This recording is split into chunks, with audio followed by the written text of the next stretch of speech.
જેમની કેપેસિટી છે લગભગ 30,000 અને there has been lot of demand. Unfortunately, 30,000 જ આવી શકે. We cannot accommodate more. આપણું સિટીનું પોપ્યુલેશન વધારે છે, ક્રિકેટના બી બહુ બધા ફેન્સ છે, પણ hopefully we will tail BCCI કે બીજી બી મેચ આપે. જેવું લાસ્ટ યર આપણે WPL હોસ્ટ કરેલું અને ક્રાઉડ આવેલું સપોર્ટ કરવા, એટલે પાછું WPL આપ્યું છે.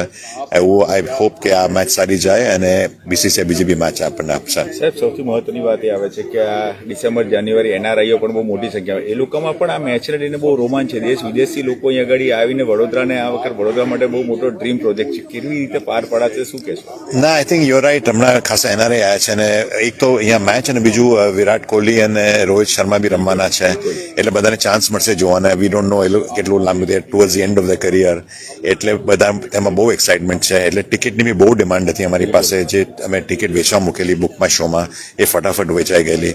અમુક લોકો કહેતા હતા કે why BookMyShow, but I think this is the best platform. BCCI બી વાપરે છે એ પ્લેટફોર્મ અને ઇટ્સ મોસ્ટ ટ્રાન્સપેરન્ટ પ્લેટફોર્મ જ્યાં બધાની સેફટીનો ઇસ્યુ ના આવી શકે. નહીં તો ફિઝિકલ ડિસ્ટ્રીબ્યુશનમાં આટલા બધા, લેટ્સ સે બરોડાનું પોપ્યુલેશન ઓલમોસ્ટ 30 લાખ છે અને તમે ફિઝિકલ ડિસ્ટ્રીબ્યુશન કરવા જાઓ તો બહુ ઇસ્યુ થઈ શકે. એટલે ધીસ ઇઝ લોંગ ટાઈમ, એક મહિનાથી કામ કરી રહી છે. 30,000 અમારી કેપેસિટી છે.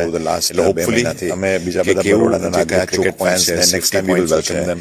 પાર્કિંગ માટે શું વધારે આપણે